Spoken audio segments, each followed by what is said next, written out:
My name is Meow, like a cat, but I am a dog. Why did you call yourself Meow then? And, it's kind of like whenever you have a really small dog, like a Chihuahua, and you name it Hercules. What happens when I hit this thing? Do you react? I don't like that. It's a dog controller. Do you have a boyfriend?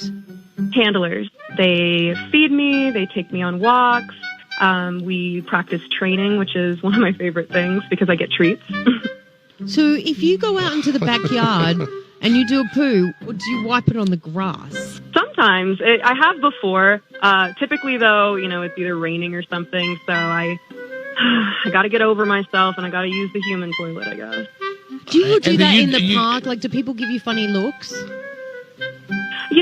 I don't find myself focusing on what other people, I guess, are their reaction toward me because I'm so in the moment of just being the dog. When you do have sex, is it only doggy style or do you do human things?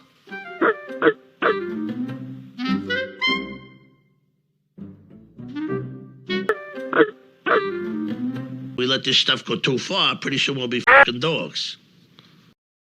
So that young lady we just heard from in the first clip there, whose name is Meow, but she identifies as a dog, just freely admitted to pooing outside and wiping her hind parts in the grass.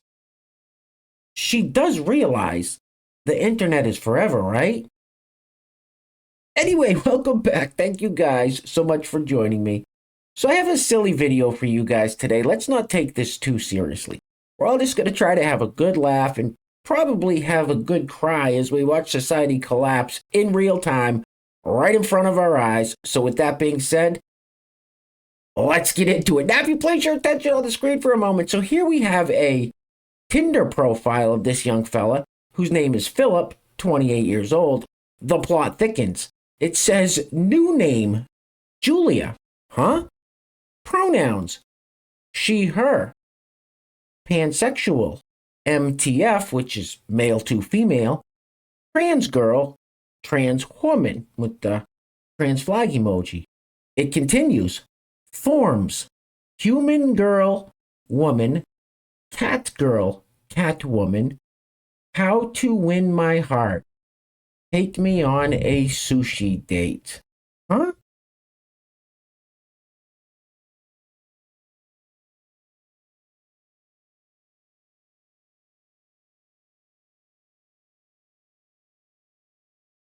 He looks like a fucking loser. Let's keep this party rolling with this fine fella who is very excited to go see Madonna in concert, and he's wearing a jersey that says Queen of Melrose. Okay, roll it. At the Madonna concert. Okay, here we are at Madonna. Okay, $80 to park the car like 10 blocks away. So I just got my cardio. I need an oxygen tank and a cigarette at the same time. Then they say no bags. Now, is this a big bag, guys? Come on. It is. But these girls have little bags, and look, check them in, no bags. They said you have to have a clear bag. When was the last time you worked at Macy's, bitches? I can't.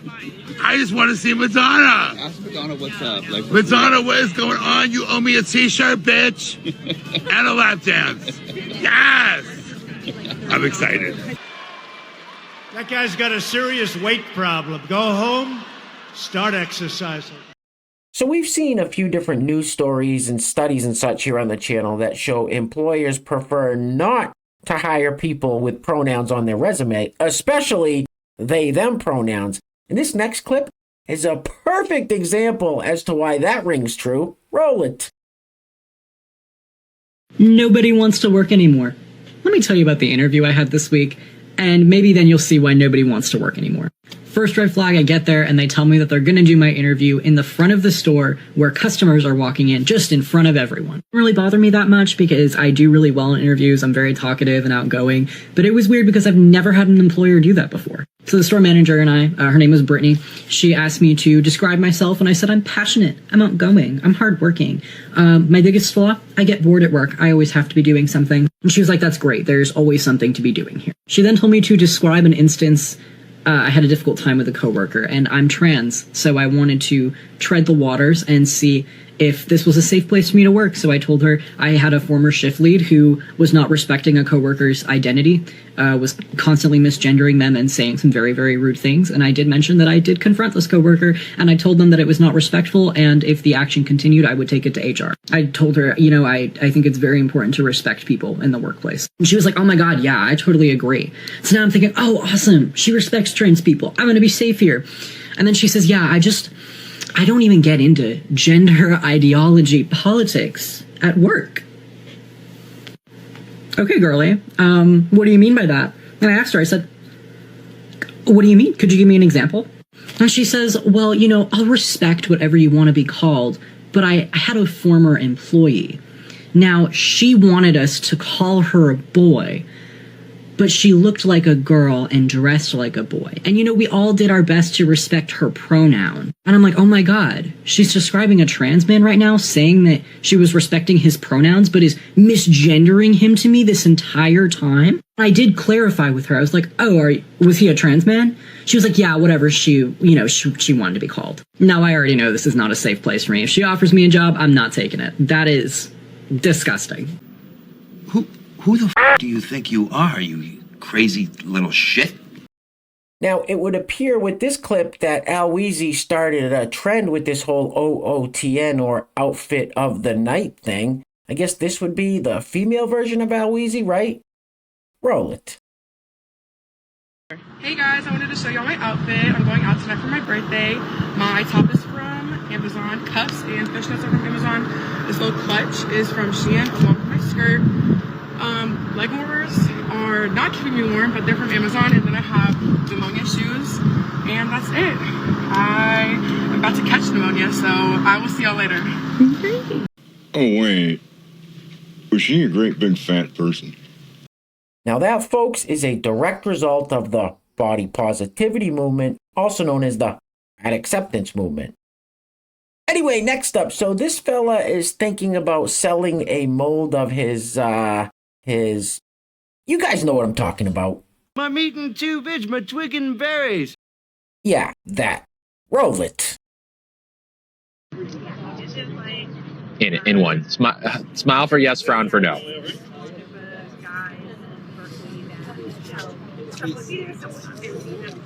A lot of no's. I figured it would be a lot of no's. But some people, yes. It's not a bad ratio.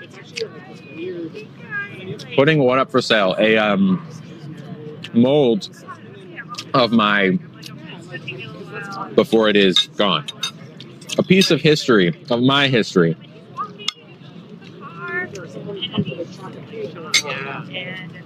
Okay. That's about what I expected. What the Buffalo Bill? So one of the first things I noticed when I saw this man on the street interview clip is this young fella's jersey says something about Marxism, and after listening to him, you could tell he is obviously a big fan of Marxism. So my only question is, how do you fix stupid? Roll it. I'm against racism, against oppression. Have you experienced racism? Well, no, but that doesn't mean that I can't be against it, because racism is called by capitalism. Yeah, and we have to overthrow capitalism to get rid of it, to get rid of racism. What the hell did you just say? Racism is called by capitalism. Yeah, and we have to overthrow capitalism to get rid of it, to get rid of racism. You were literally too stupid to insult. And on a similar note, I wonder if that young fellow we just heard from in the last clip and this young lady attended the same university, perhaps? Roll it.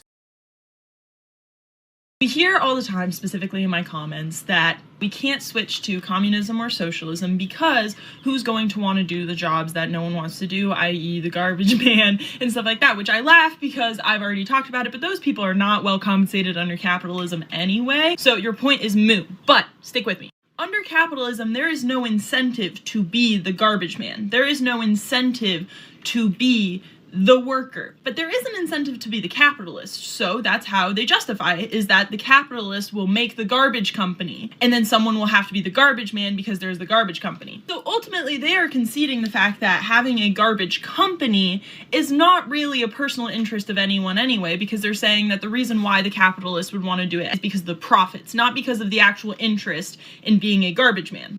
Because obviously the whole point of being the capitalist in this position is that you yourself won't have to do the work of being the garbage man. You will get someone else to do it, but you will reap the profits of it. But then wouldn't it mean that the whole system is still based around the exploitation of forcing someone to be the garbage man? It explains how you get the garbage company, but it kind of glosses over the whole how are you going to get the garbage man part. Unless you think that for some reason someone wants to be a garbage man out of pure interest under capitalism, but they wouldn't want to do that under another system, which doesn't seem to be the case. Especially for a lot of these jobs, like I said, that aren't being well compensated under capitalism, so we're seeing the outflux of those people because no one wants to be treated like shit to do a job that is shit anyway. So the difference between what I'm proposing and what capitalism proposes is that under capitalism it says, well, one person will have the incentive to start the garbage company because they will receive the benefits, right? The profits. What I'm proposing instead is, well, if eventually someone will have to be a garbage man, what if instead we got all the garbage men together and they created that business and then they democratically split the profits that is made from having a garbage company? Just when I think you've said the stupidest thing ever, you keep talking.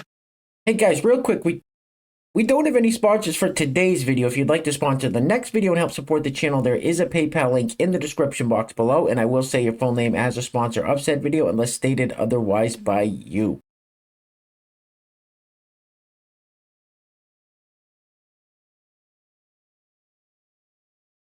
What the f was that?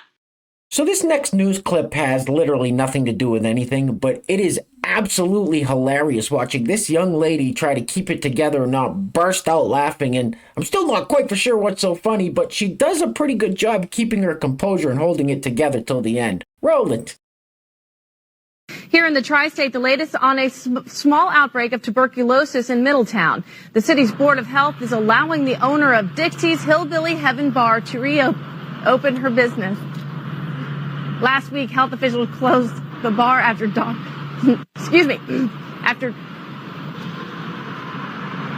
after doctors diagnosed a frequent customer with TB. The city tested 57 people. The city tested 57 people who have been in the bar recently. 9 tested positive for TB. The Middletown Police Department is getting some grant money that will be used for some extra patrols. Officers will look for speeders, safety restraint violators, and alcohol-impaired drivers. They are currently using the money for their first traffic blitz, which is going on now through November 25th. University of Cincinnati faculty members may strike at the first of the year. Leaders of the school's faculty union say they will go on strike January 3rd if they can't resolve their contract differences. Mediation was supposed to start this Monday. Faculty members have worked without a contract since the end of August.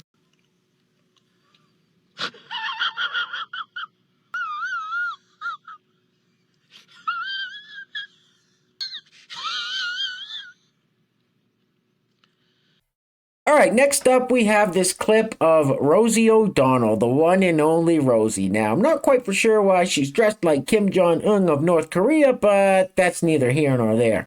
So she's talking to this group of people and telling them how her youngest child is a non-binary person. But Rosie can't even get the pronouns right. Roll it. I have 5 children, and my youngest is a non-binary, beautiful human who told me first that her stuffies, their stuffies, were non-binary. And a year later told me, you know what I told you about my stuffies? I said, yeah. She said, they said, that's me too. And I said, welcome aboard, honey. And she said, are you non-binary? I said, you know, I'm just like an OG lesbian. I mean, say what? Who told me first that her stuffies, their stuffies. Yeah, I think the pronouns are really confusing. Yes, I don't even know what a pronoun is. All right, guys, we're going to be wrapping it up with this clip of Vice President Chlamydia Harris visiting an abortion clinic. Now, we keep hearing her and that doddering old fool Joe, her boss, talking about restricting our Second Amendment rights and how they want to ban assault weapons and blah, blah, blah. But listen to what she says is a constitutional right in this clip. The word abortion is nowhere in the Constitution, but they want to take our guns? Right. Anyway, things are clearly getting very crazy out there, guys, so please take care of yourselves. Take care of each other. Till next time. Love you guys. Peace. Roll it! So many of you have asked, why am I here at this facility in particular? And I will tell you, it is because right now in our country we are facing a very serious health crisis. And the crisis is affecting many, many people in our country, most of whom are, frankly, silently suffering. After the United States Supreme Court took a constitutional right that had been recognized from the people of America, from the women of America, in states around our country, extremists have proposed and passed laws that have denied women access to... What did you say? What the f*** did you just say? After the United States Supreme Court took a constitutional right that had been recognized. And you ain't black.